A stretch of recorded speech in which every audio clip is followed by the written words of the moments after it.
Hey guys, Arm&Gun here today with another gun pill for you guys, your daily dose of gun-ucation.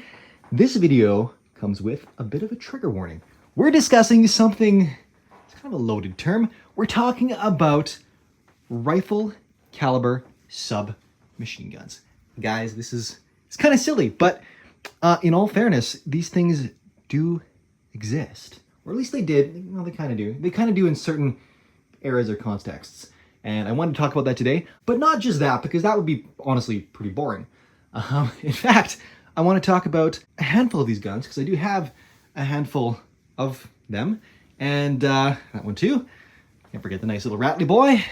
While going through those various guns with you guys today, I wanted to express my somewhat frustration with the classification system that exists for certain things. I've done this in the past. This is also had a trigger warning. My video on the sniper rifles of the world, where I featured, I think this among some other ones, SIG 550 Sniper. Sniper is in the name, but I know most of you guys are yelling DMR at the screen. And you know what? That's okay. That's why I made the video. Check it out here. But a gun is not a sniper or a DMR. Or, well, an SMG is a little bit harder. It's a little more generally accepted term. And I think it does a good job of lumping in all sub-caliber submachine guns. But guns themselves are not boxes that need labels. They can fit into boxes, and the boxes are actually the labels. That's how I like to think of it. So there's a sniper box, there's a DMR box, there's a submachine gun box. And those represent roles. So in the military, there's a sniper. That's a role. That's an occupation within the military. And that individual is going to select a firearm for his mission set, whether that could be a little 300 blackout short barrel like the SPR 300 from B&T, it could be some urban thing, or it could be on a military airbase a mile away and he wants that for anti-material purposes, damage some jets or something. My point being is that miniguns can be many things. A sniper could also use an M1A. If that's all he had in his arsenal, a sniper uses it, hey, that becomes the sniper's rifle. The class does not need to be relegated to bolt guns with big fancy optics on them. Just doesn't need to be that way, guys. Dare to dream a little bigger, darling. Bloop. Anyways, that's my rant. We're going to talk about PDWs today as well, because they kind of fall in line with this whole theme of weapons this size. Good friends at 9-Hole Reviews did a video on classifications for PDWs as well, because that's really kind of gotten away from us. So they definitely gave us some order in all of that chaos. And I'm going to take it a step further in my labeling of, like I said, we'll reference the sniper rifle thing a little bit more, but this is more so classifying weapons on the environmental conditions and constraints in which they are used. Because I do have some problems with the term PDW as well, and we'll get into that. Let's kick things off with a fact that'll blow your mind. But first, Groin Coolers.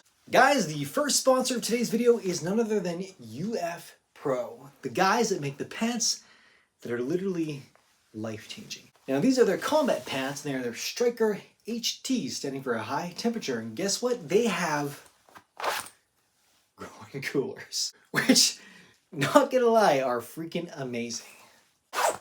Are you on the road for long periods of time, whether commuting or just driving for your job? Groin Coolers. You can't lie, it does get hot down there. Are you an avid cyclist just for recreation or commuting to work? Well, you can take advantage of the natural breeze with Groin Coolers. Plus, knee vents. Guys, I've done it. It makes a difference. And yes, these are kind of ridiculously expensive, but they will, and this is a guarantee from me, change your life. UF Pro, cooling groins, $250 at a time. And guys, stay tuned for a new segment called The Gun Pill after the sign off, or skip there now. And guys, I'm back with the first ever rifle caliber submachine gun. No joke, after World War II and Russia, fresh from their recent exploits with the Germans on the Eastern Front, got a first-hand taste of the STG-44, aka the OG assault rifle. Keeping in mind, in World War II, where weapon classifications were a much simpler time, and the submachine gun was actually actively used on the military field as a primary fighting weapon. While the Russians were pretty impressed with the STG-44 and they wanted something similar, but they weren't ready to ditch their submachine gun classification, or category rather, just yet. So they came up with this thing and they replaced the PPSH-41 or PPD-43 with this guy on their frontline service as the role of submachine gun. And they outfitted their comrades accordingly. I believe rear echelon guys still got the true SMGs. But no joke, this was in fact called, under their doctrine, the submachine gun. And that's why the SKS came to light, because this being the submachine gun, they still needed a fighting rifle for all their dudes. But then this guy just proved to be so effective that they pretty much just went with this guy as the primary. Though they made millions of SKSs before that. And may those cheap and effective firearms forever flood the civilian market and be the bane to gun grabbers' efforts. Fair warning, some crap went down in Canada. I might be a little edgy about that. But on the plus side, nothing changes for the content here. Guys, fast forward a couple decades to 1974 when they introduced the AK-74. Basically, you went from this to this, but they still kept this, so I don't know. This is still very cool. And the AK-74 with the full stock, or the AKS-74 with the side folder. The S stands for side folding. Fun fact of the day. Then around 79, they realized, hey, we need a smaller version because reasons. I'm not sure what they were using for the submachine gun at the time, but pretty soon this stepped in. And guys, don't worry, other countries did it too. Remember this guy? The now you shooting, now you ain't mobile? Well, this little guy, according to my buddy at 9-Hole Reviews, thanks again for your advice, this was replaced by the XM177. Looks kind of like another rifle caliber submachine gun to me. Now, I've talked to a number of smart people about this, and they've generally concluded that to be a submachine gun, you have to be a pistol caliber cartridge. And that struck me as odd because why? Why do we accept sub to mean submachine gun? Like, when you look at the Latin term sub, it actually means under or below. So you get things like submarines, that term makes pretty good sense. And you look at subsonic, also makes sense. Supersonic, cool. But you don't call these super machine guns simply because they're rifle caliber cartridge or supersonic. But you do call submachine guns, even though, and get this, most submachine guns actually fire a cartridge that is supersonic. Except that old boy. That was chambered for 45 ACP, which, apart from a very few specialized plus P plus rounds, will be subsonic. Also, that's the real OG that actually coined the term submachine gun. Which also goes further to proving my point that this is all just a marketing term and it kind of just stuck, even though it doesn't necessarily mean something.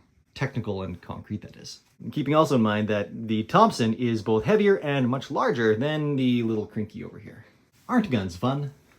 Anyways, let's get Krinky with it for a hot minute here. Man, look at this plum mag.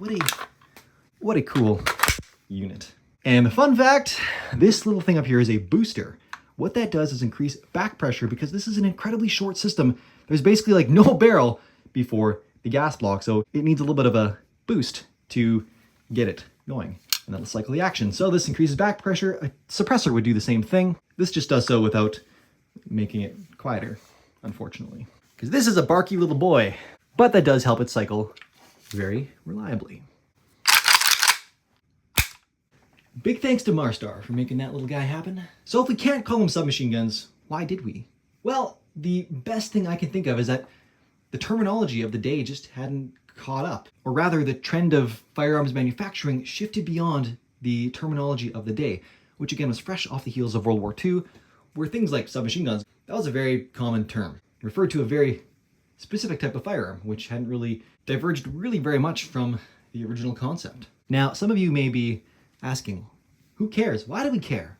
I care. These are my favorite style of firearms. Short barrel assault rifles, essentially. I could just say short barrel rifles too, but I mean, if they go all the ways, doesn't that just make them more fun?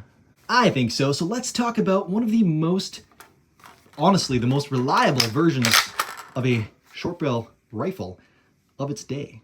We're talking late 60s. The AR-15 was just kind of mainstream rolling into contracts. And man, that never gets old. Let's just do it.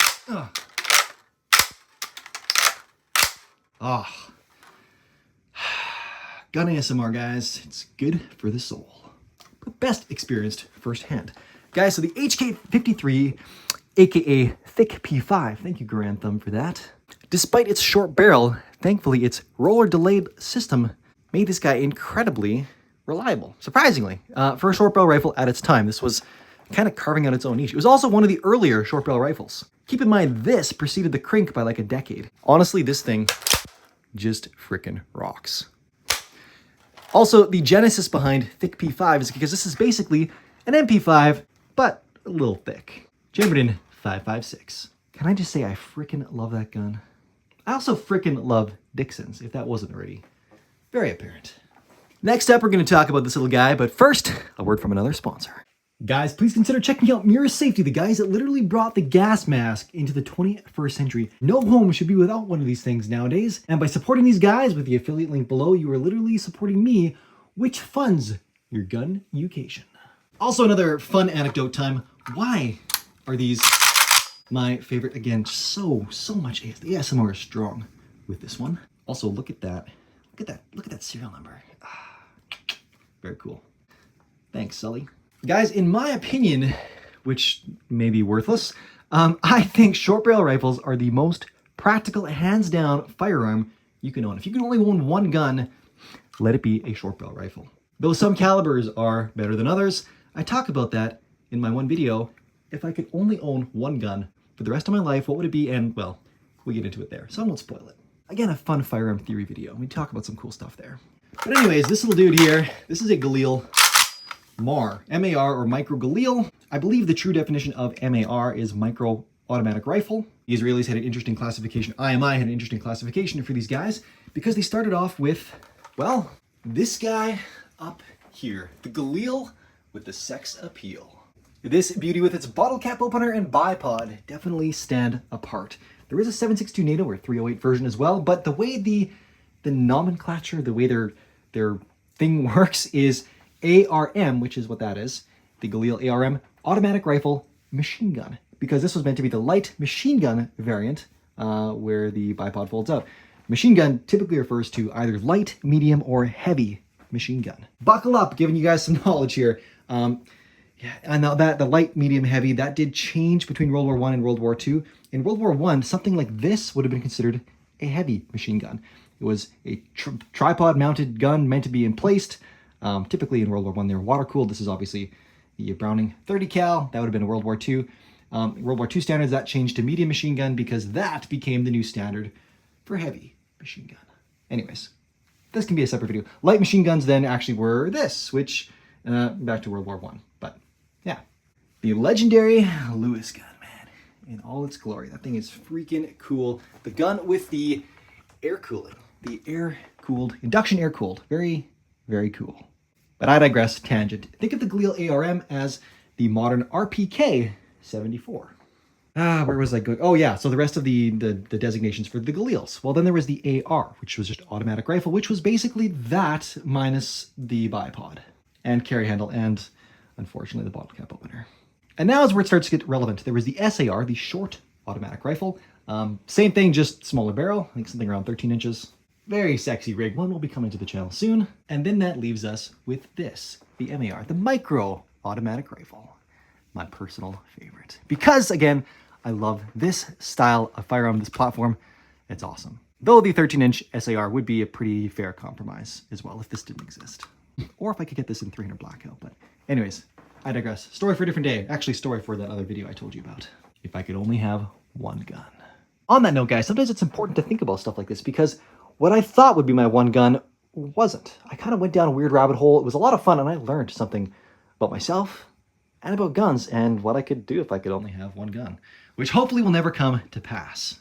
But I digress. That leaves me with this guy right here. By the way, a couple decades ago, this concept of PDW came online. PDW is standing for Personal Defense Weapon. What should come to mind, first off, is the P90 and the MP7, which basically rose out of, I think it was the NATO's call for, basically they were all terrified of Russians, Soviets at the time, raining down into the UK or Europe by paratrooper with their fancy body armor that was impenetrable by 9mm, which is what most rear echelon troops would have had, that they would have, encountered first these super trooper paratroopers, I guess, super paratroopers. So they came out with the P90 and the MP7, which respectively had the 5.7 and the 4.6 rounds, both very Gucci, both very cool. Though as civilians, we pretty much don't get to play with the fancy-dancy armor penetration stuff. Also, HK still doesn't let us play with a civilian MP7. Sad. Oh well, I like the P90 better anyways. First of all, those weren't the first PDWs, nor will they be the last. PDWs now pretty awesome. And I want to touch now on my friend at 9-Hole Reviews, their classification system. They have PDWs broken out into 4 categories, subcategories, I guess, if you will. Sub. See what I did there? Well, 3 subs, 1 super. They classify the Type 1 as the purpose-built PDW. That ranges back to the M1 carbine, or carbine, whichever pronunciation leaves less of you yelling at the screen at me, but really potato. Though who the hell says potato? Anyways, those were meant to be handy for rear troops, because the 1911 was a little lackluster for taking out the baddies. Anyways, they're also just harder to use and less effective past 25 yards, all that kind of stuff. But, fun fact, more M1s, I think like 6 million, were produced M1 carbines than M1 Garands. Yes, Garand, I said it, fight me. But yes, there were more carbines than Garands, and alright, Garands, I'll throw you a bone. And to jump on another side tangent, I do actually recognize the pronunciation Garand. Not because it's right, but because it's so commonplace, widely accepted, and has been for so long. But that's the only reason. It's become part of the culture. So, but if you want to be correct, the dude that invented it, who came from Canada, by the way. Yes, he was American when he invented it. But do not deny me that heritage. Guys, his name was John Garand. At least that's what his family says is the correct pronunciation, or closest to the correct pronunciation. It rhymes with errand. And why would you call it the Garand if his name was in fact the Garand? Anyways, Garand is fine. But if you say Grand, you know that I'm secretly yelling at you in my subconscious. Anyways, the PDW story. Type 1, purpose-built one, so the M1 carbine, that's where we started this whole side quest, the Garand Crusade. But you also have, again, the P90, the MP7, there are some others in there as well, like the VZ61 Scorpion, codename Klobb. Shout out to all my OG GoldenEye boys. Again, probably 30% of the reason I'm into guns is that video game. Anyways, then we have Type 2, that would be stocked pistols.